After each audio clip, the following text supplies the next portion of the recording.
Hey everybody, and thanks for joining me on another episode of Straight Jacket White Rabbit. My name's Adam, and as always, I'm your host. You guys, I'm excited to do this one today. I talk a lot about hauntings. I love it. I used to do it, for those of you who don't know.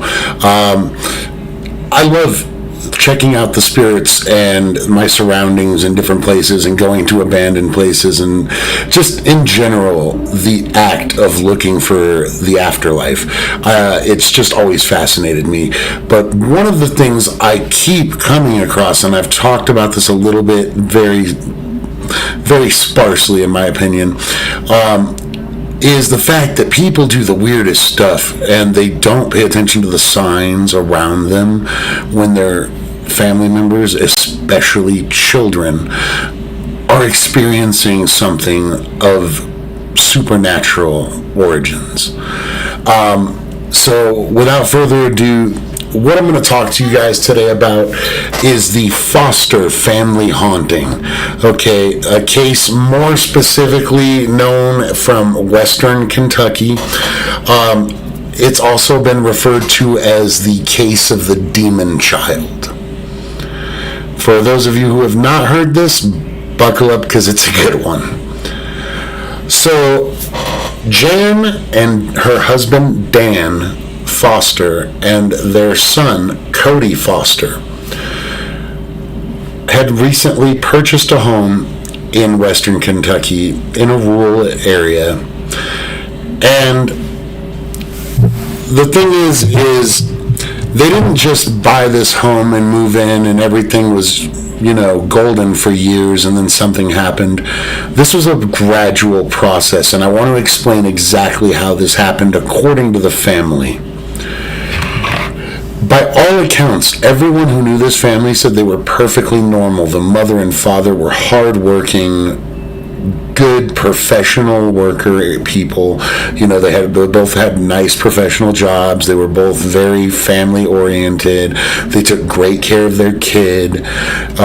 Cody, by all accounts, was a total mama's boy. He loved his mother and constantly wanted to play with her and do things with her and, talk to her and tell her about his day and his dreams and everything. This kid was just always around his mom. Well, because of their busy work schedule, they had to hire a nanny to help take care of Cody on occasion.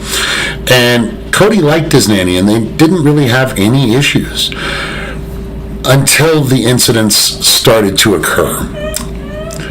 And it all began that one week when the nanny took... Hold on, let me let the puppy in. I'm sorry, guys. Come here, Willow.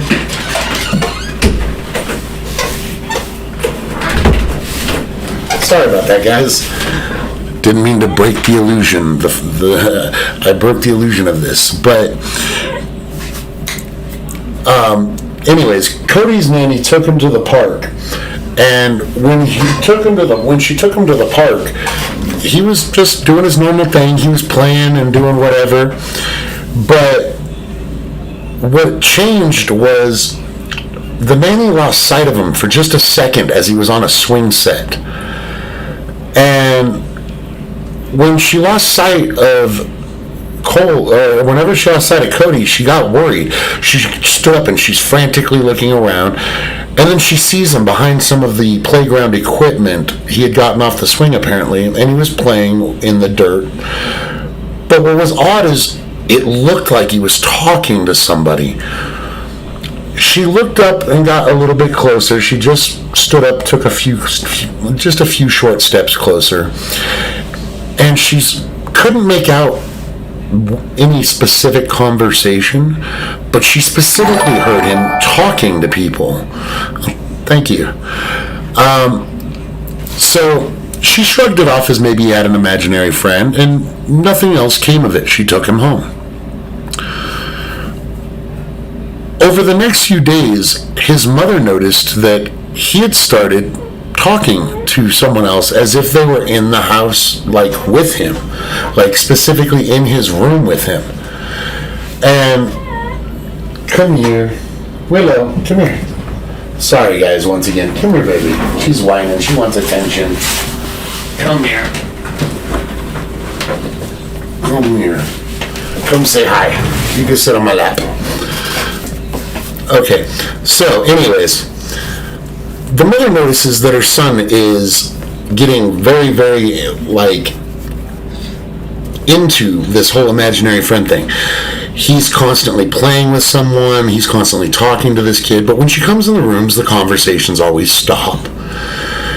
So she starts listening more intently as the weeks go on, and it really genuinely sounds like it genuinely sounds like he's having like actual responses to questions he's being asked.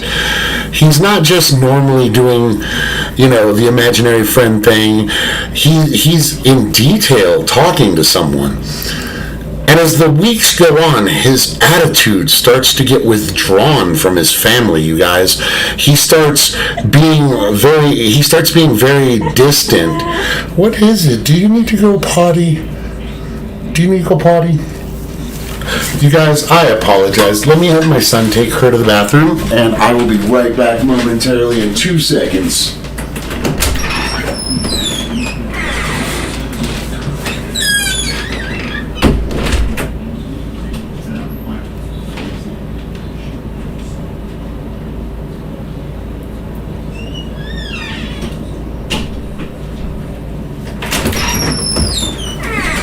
Okay, I apologize, guys. Gotta take care of the dog, you know how it is. I apologize. Anyways, yeah, definitely potty time. She was running for the door. So, where was I? Okay, so Cody's been talking to the imaginary friend. His mom's listening. He's really responding with something. But then his attitude starts to change. He starts withdrawing from the family. He doesn't have conversations with his mom or walk up and give her lots of hugs and love. And, same thing with the dad. Same thing with the nanny. He starts being distant from her and not answering her, being rude. And it only escalates from there. As the weeks go on, you guys, he starts screaming curses and curse words and stuff at the nanny. He's throwing plates on the floor when she tries to give him lunch. And no one in the household knows what's going on. Well, finally one day his mom decides to try to, have a talk with her son. And she sits down in his room and she begins the conversation about, is your friend here today? Where did you meet your friend? What's his name? And the kid looks at her and he says, his name's Man. And she's all, Man? Not Johnny or Eric or Steve, just Man? And he's like, yeah, his name is Man. She's like, okay, well, where did you meet Man at? And he's like, at the park. Remember, this is where this all started. Well, she tries to keep having the conversation with her son, and long story short, he kind of shuts it down in a hurry just by being quiet. He really doesn't respond much to the rest of the conversation she has with him. And for a few more days, she's thinking, maybe this is something he'll just grow out of.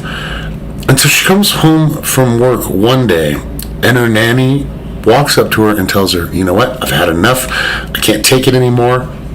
I quit. He is rude, he's screaming, he's threatening. He's actually making threats at this point to the nanny. And so the mom can't believe her ears, and she talks to her husband, and they decide, they're going to, lay down the law with him and ask him what's going on and see what's up. Well, they're in the living room. They're having this family discussion about how he needs to straighten up, and they don't understand why he's acting this way. And at one point, they start asking him about his imaginary friend because he keeps saying that Man tells him this and Man tells him that all the time. So they want to kind of dig into this a little bit. And they asked, where is Man from? And he tells them, I met him at the park. And she, well, what does he look like? And he described this as a young boy with brown hair, brown eyes, with really, really pale skin. And the mom kind of looks at him and he's like, well, why was Man at the park? Because he was killed and buried behind the park near the lake. He was from deep underground, I believe was the kid's exact words.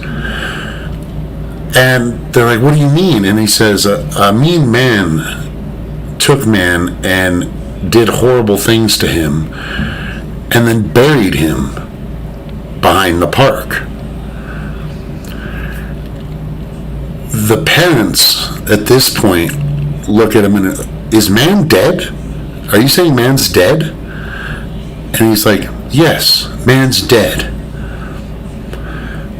Freaked out a little bit, they kind of just send the kid off to go get in the shower and get ready for bed. And they discuss amongst themselves. The mom's more creeped out than the father is. The father thinks the kid is just having a very odd imagination. And so this kid just keeps getting progressively worse, you guys. He backs away to the point where he won't even acknowledge his mother. He's screaming at her at the top of his lungs. I don't have to listen to you. Man said I don't have to do anything that you ever tell me to do. Man said this. Man said... He's becoming so wrapped up in this imaginary friend that this thing is now giving him orders on who he can and cannot listen to, what he can and cannot do. The mom runs out of patience and she runs out of time to look for appropriate babysitter for her son. She's got to go back to work. They have bills to pay. So she talks to Cody's older cousin who has kids of her own. And she openly tells her, yeah, I don't mind at all. I'm sure my daughter would love to play with Cody. Bring him on over. I'll watch him while you're at work for a while until we can figure something out. So the mom tells him, you don't talk about man. Just go play, have fun. She drops him off at the cousin's house. Mom goes to work. And she receives a phone call at work from the cousin who is incoherently screaming, telling her to come pick up her kid and she'll never watch this kid again. And I can't believe what's going on. And I don't know what kind of a joke this is, but it's not funny. And I don't ever want him in my house again. And he scared my daughter to death. The mom panicked, just, okay, I'll be right there. And she hangs up the phone, tells her boss, and she guns it in her car over to the cousin's house. When she literally pulls into the driveway, the cousin and the daughter the cousin comes out, the daughter stays in the house. But the cousin comes out with Cody, and she is basically like, here's your kid, get him off my property. I don't want him over here anymore. I don't want him near my kid. I don't want him near my house. She's asking her, what's going on? Calm down. Explain what's happening. She told her that Cody had not only made threats to her daughter, but he had also told her about man.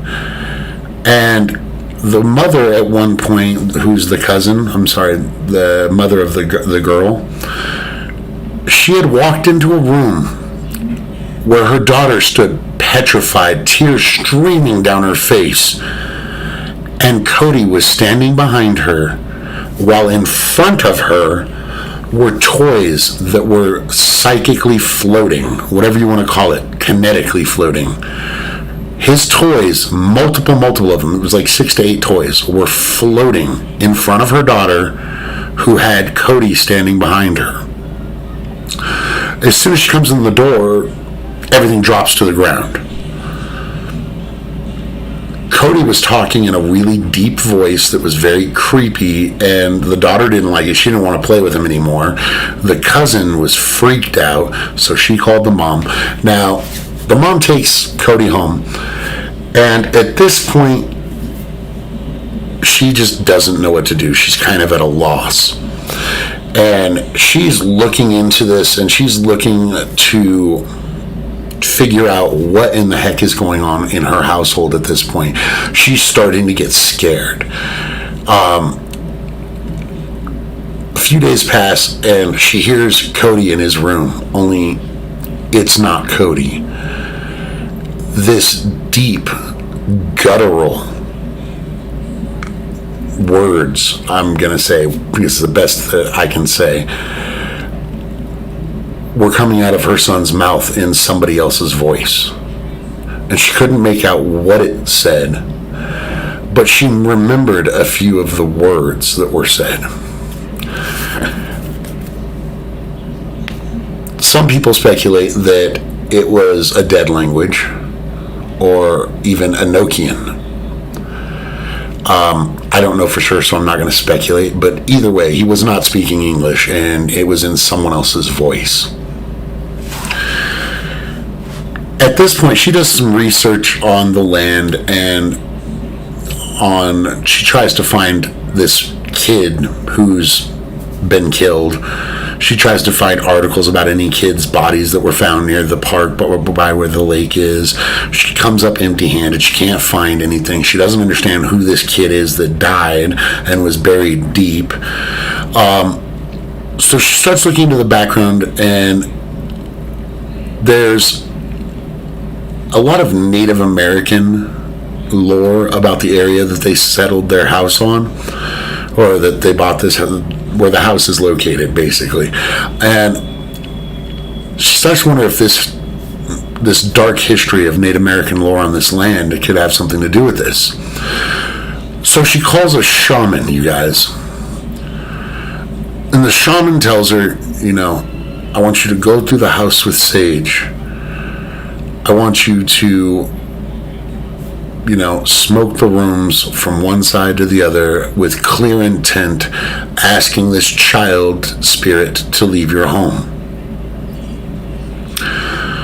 Of course, right away, this woman's been terrorized for months and months now at this point. Her child isn't even her normal child. It's not her son. She's convinced of this, that something is influencing his behavior in dark, dark ways. Well, she immediately goes and sets to smudging her house and cleansing her house the way that the shaman told her to. And it works for about 3 months. 3 months down the road, this kid is more peaceful. He's been hugging his mom. He's been hanging out with his mom. He's been closer to his family. And they haven't had any real events, and he hasn't spoken about man once. But one night that changes. The son comes into the room and he tells his mom that he wants to sleep in there with her because man won't quit shaking his bed. And he's doing it really hard, and it's impossible for this kid to sleep. And he's trying to distance himself. Well, the mother notices this kid looks scared, so she's like, of course, come on in bed, come lay with mom. So they cuddle up together, and he falls asleep, and the mom decides, you know what? No. I have gotten rid of this thing for 3 months. It is not coming back now.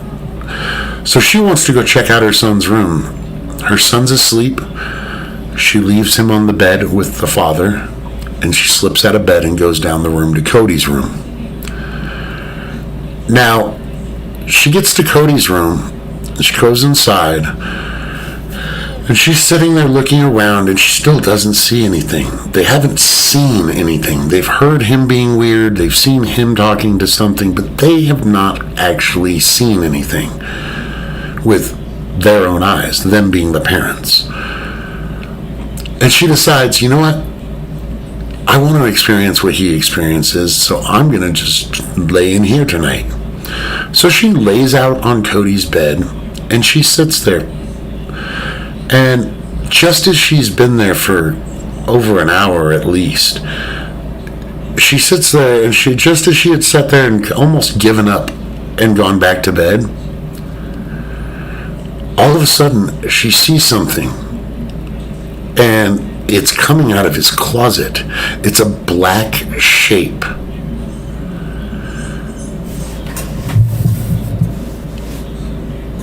So, okay, let's do that. Sorry about that. I just got told that the audio is messing up a little bit. Let me see if this helps a little bit better. There we go. Okay, so anyways, she notices this dark shape coming towards her from the closet, and it looks kind of like the shape of a boy, but then it starts to morph into this odd, like, bulbous mass of moving skin, and it's getting bigger and larger until finally this, I can only say demon or evil human spirit that portrayed itself as a demon. This thing was over 6 feet tall, she said. It had almost white skin. It was so pale, with red markings on it. She said its teeth were sharp, but they were rotting out of its mouth. She could see like almost what looked like mold or rot on the teeth.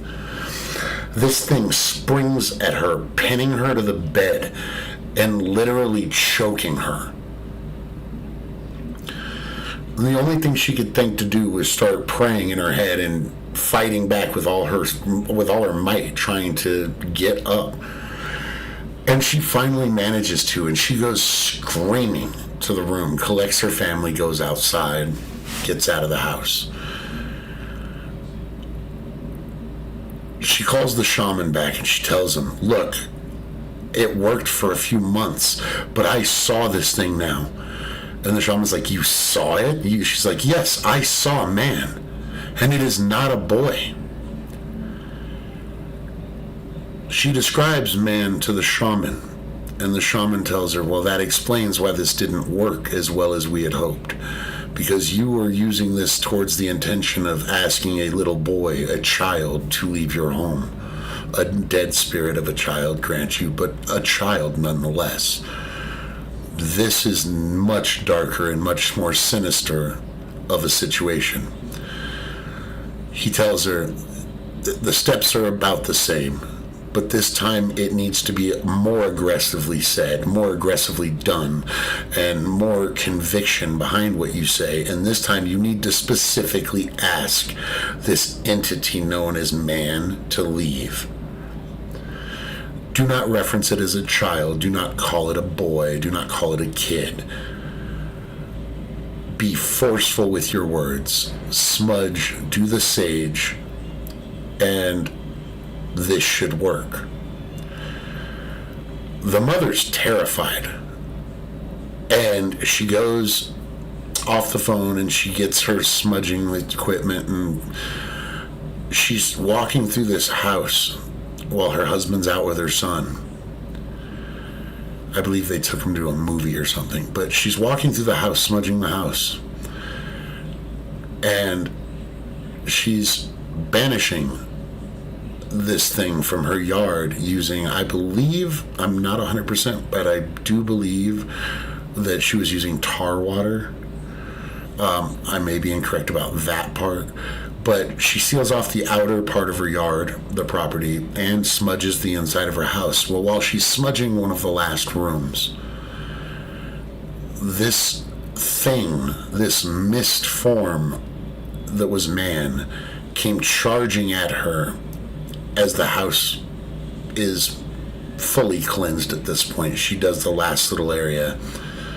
She said she felt some cold just burst through her very body. I mean, every inch of her felt cold.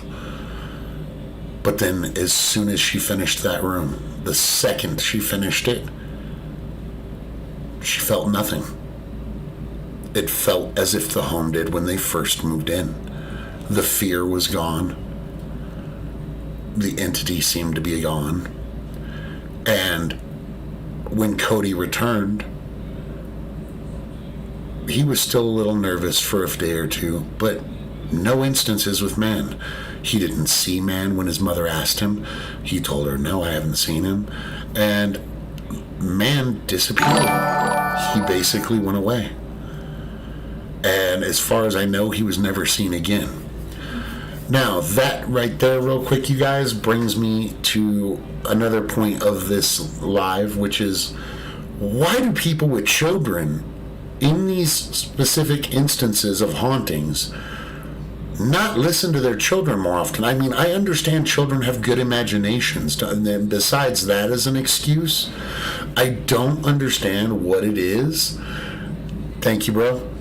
I don't understand what it is that makes these things do what they do. These people keep their children in actively haunted houses constantly, and this is not the only example. I can name probably 5 blockbuster movies that are based on true hauntings. Awesome. Electric Camel 33, become a member. Thank you very much. I can think of a lot of different hauntings that involve children where these parents have kept their children in harm's way. I mean, look at the haunting in Connecticut. They moved their kid into a house that used to be a flippin' mortuary without telling him, and then when he was experiencing dead people, they're like, no, it's just his imagination at first. Why do parents do this? Why are people not listening to their children when they're telling them they're seeing these things and hearing these things? I mean, I know people whose kids have had imaginary friends, and okay, it is a thing. It happens. I get that. But wouldn't you want to know what your kid is talking to is really not something other than what it's, claiming to be? And especially when the attitude gets so dark and malevolent and the things start to feel weird and all these other things add up and add up and add up and add up. Like, I don't understand people who have children just being okay with keeping their kids in danger. It's ridiculous. And for anybody out there with kids, if you're ever in a haunting situation where your house is haunted, if you know it's haunted, then yeah, obviously you're just a bad parent. If you're just, they'll be fine. Ghosts can hurt you. And beyond hurt you, they can influence you. They can actually get to possession or oppression, and they can cause people to commit suicide. They can cause people to commit murder, I believe. They can cause you to do all kinds of things. Severe attitude shifts. They can cause physical internal damage. Look at a lot of the people who do ghost hunting for years and years and years. People who do this type of stuff for years on end, they all end up with really screwed up health problems. I really honestly do not believe that that's a coincidence. Even people who are like super prepared, they got the, respirator masks because they're going into old buildings and stuff like that, they still get sick severely. Spirits can affect you physically. They can affect your organs. They can affect your mind. And if you're not careful, they can control you. So for me, it's just kind of an asinine thing to do to a child once you know that you're involved in a haunting. If you ever know somebody who's experiencing a haunting and their children, or there are children present for it, for the love of God, talk them out of it, man. Have them go stay with a family member. Go have them stay at a hotel for a few days while you have the house cleansed and blessed. Something. But don't leave children. That is some next level bad parenting. Also, just even if you don't know your kid is dealing with a haunting or something, or maybe it hasn't gotten to that point yet, be proactive in your kid's life. If he's talking to imaginary people, you should probably know why. Hey, what's your imaginary friend's name? You don't have to be like, hey, has he ever been dead? But you can ask questions. Who is he? Where'd you meet him from? What does he look like? Act interested and find this stuff out. To me, these are just bad parents. Any major haunting based on a true story, Amityville, the haunting in Connecticut, this one, the Demon Child, all of these are preventable if parents were just paying attention. They could have gotten their children to safety. Now, safety, that's our next segment, okay? Safety is something I want to talk to you guys about, because when it comes to children and ghosts, you guys, it's never really a joke to me, okay? Like, this is a joke, okay? The sheet-looking ghost. Like, as creepy as this photo is, here, let me see if I can zoom in a little bit for you. As creepy as that photo is, you guys, it's still someone under a sheet. That's like the old Scooby-Doo ghost, okay? Like, for real.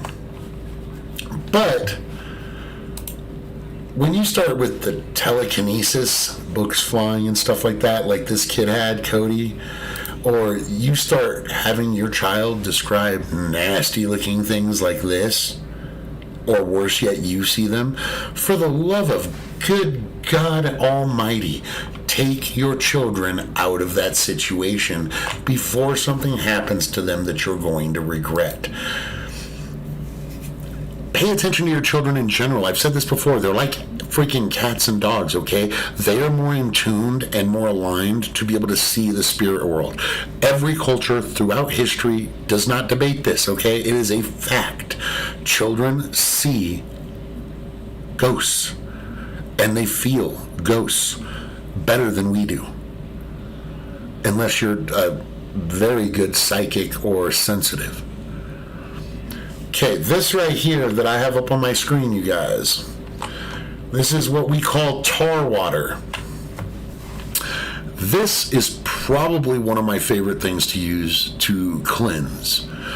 Tar water is a very powerful way to stop spirits from coming back into a place that you have already cleansed. It makes them not want to be there. It has several ways that it's applied. There is the putting it in the four corners of each room and then the four corners of the property. There is also people and different cultures that have used it somewhat like the salt lines. They would just put this along the lines in between each room at the doorways.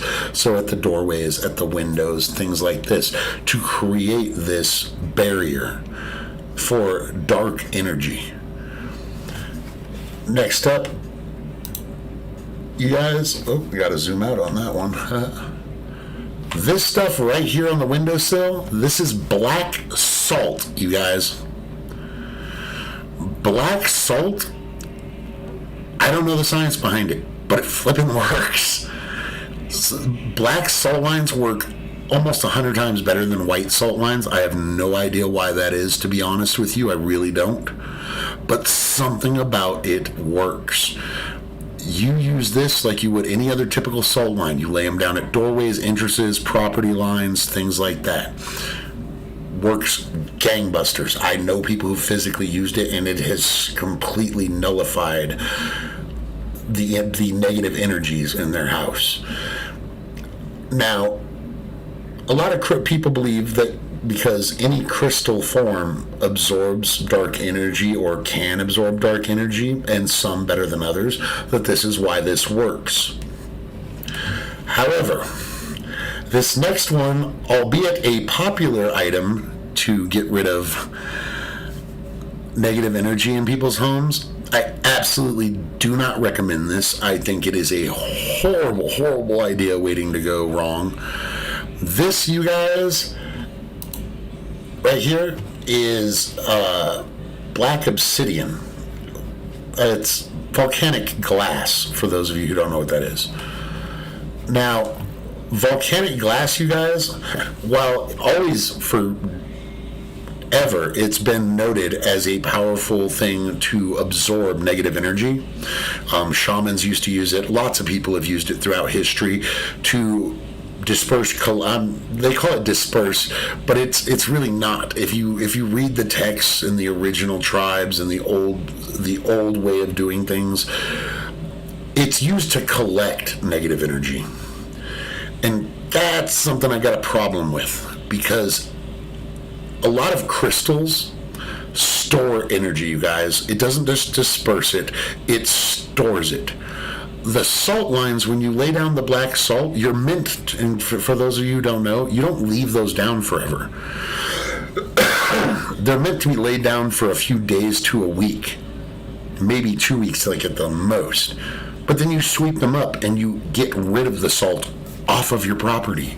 You don't just throw it away in your trash can and leave it in your trash can. You get rid of it off your property because it's absorbed that dark energy.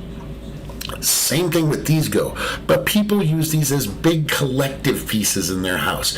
I have friends and I know people who have pieces of this by their front door, on their little nightstand looking table by their front door, because it helps protect them from negative energies that are coming in their house.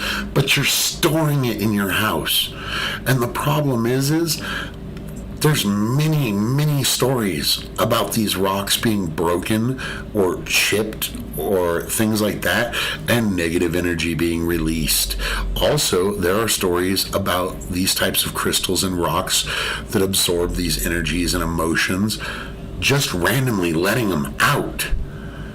So for me, this one, albeit a very widely used tool, I do not approve of it. I don't want one in my house.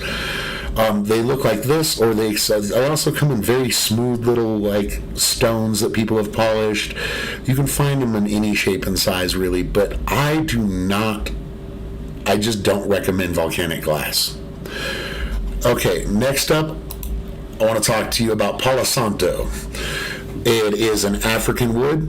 It is very effective for smudging and cleansing and getting rid of the negative energies. It helps relieve stress because of the way it smells. That's actually a scientifically proven thing. They've done studies on it. When you smell it burning, it's a stress reliever. Has a lot of different good uses. It repels insects, as it says right here. But Palo Santo is a little expensive. I mean, as far as, it's not like your typical sage that people burn. It's not super expensive, but it's more expensive than the sage would be. Now, next one, speaking of the devil, sage. This is another one I don't really recommend that often. It's different if you just have a negative feeling in your house and you're not experiencing a really big thing that it's like something that you need to get rid of. Just kind of like lift the heaviness of a household or cleanse the mood of a household, fine. The problem with white sage, you guys, is white sage is also used, and hear me out, it's used as an offering to many different creatures that are negative. I'm not saying all of them are negative. It's also used as offerings to a few positives. But white sage is used as an offering throughout history to a lot of negative entities. And when you make an offering to something like this, you guys, it is a really dangerous game to play, which is why I don't recommend people doing this without having a backup like the tar water or holy water or Palo Santo, something else with you, because sage smudging, especially that of white sage, can actually make things worse. It doesn't always, and sometimes it works to cleanse. It absolutely does. But it depends on what you're dealing with in your home. Let me be very, very clear about this. I'm going to say it again. It depends on what you're dealing with. Because there are some inhuman spirits, things that have never been human ever, who see that as an offering to them. And at that point, you're basically offering things up to evil entities. You know what that's called? It's kind of pretty much devil worship.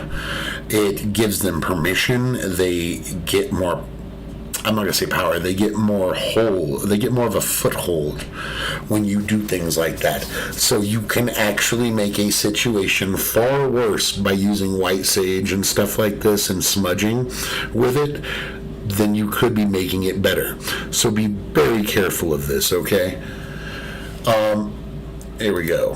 The classic holy water. Everybody's seen this. The power of Christ compels you.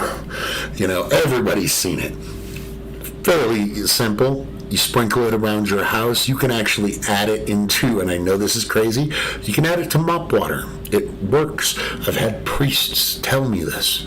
They actually add it to mop water because what's better than having your entire floor untouchable? You're basically going, get out of my house. You start from the back end of your house and you mop towards the front. You can sprinkle it at windows and doorways, entries, property lines, all this stuff. And a lot of the time, holy water works, especially depending on, once again, what kind of spirit you're dealing with and your own faith behind it. You guys, a lot of people don't understand your conviction behind the methods you're using to expel spirits is almost as important, if not as important, as the items you use to do so. It absolutely is. If you're using holy water and you're joking around with it and you don't really believe it's going to do anything, it probably won't. Your conviction behind it, your authority that you're commanding while using these items is just as important as the items themselves. Okay, frankincense, myrrh, and copal. These all can be burned throughout your house to ward off and protect from negative energy, according to people going back past the Greeks. I don't know exactly when it started, but it has been a very, very, very, very, very long-held tradition that these three different things can be burnt, smudged, and released through your house. Or, I guess, the smoke can be released through your house. They don't, hide the little pieces. But to cleanse your house, to refresh the aura of the living place, of your domicile. Okay, zoom back out real quick. One of my favorites. Cold iron, you guys. Cold iron has been used forever, okay? No, it's not just the supernatural thing where they're swinging fire pokers at ghosts, although I love that scene. Yeah, they do it quite a bit. Now, cold iron has been used forever in tons of different cultures throughout the world. The horseshoe is one example of this. Okay, that's why they use horseshoes. It's not because it's a horseshoe shape. It's because it's cold iron. They also use cold iron knives hung above doorways, cold iron filings, you guys, like you see right here. Shavings like this sprinkled around doorways and things like that. Leave them out for a few days, sweep them up, get rid of them. The iron nails, obviously, little less desirable. You don't want to just be hammering iron nails into your wall for no reason, but I guess entirely possible too. These have always been used to repel dark entities, to get rid of or aggressively evict in negative spirit. So cold iron definitely works. I'm going to put that on a list of things that I absolutely agree with. And the last one isn't really a picture because I don't have any more of those. So I'm going to go back over here to live scene and I'm just going to tell you the last two. The last ones are a priest, a medicine man, shaman, some kind of spiritual guide, okay? I don't care what religion it's from. It does help if it's from, if you're experiencing a Native American haunting, get a shaman, you guys. It's not rocket science. The spirits have a belief in this type of religion or that type of religion, and certain ones will work better on certain spirits. It's a fact. I'm not saying other ones won't work on the same spirit, but certain ones will work better depending on their connection to the spirit itself that you're dealing with.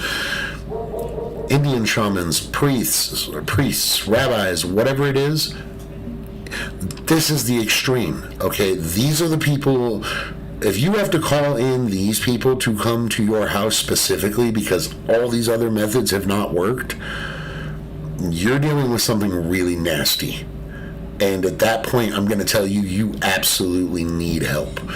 Don't hesitate. Don't think you're nuts. The Vatican, okay, there's a reason the Vatican, I've talked about this too, the Vatican has had like a 300 and some odd % surcharge in friggin' surge in their training for priests that can perform exorcisms. They're actually going out and actively looking for priests who want to be trained in how to perform exorcisms, because there are not enough of them for the world we live in today.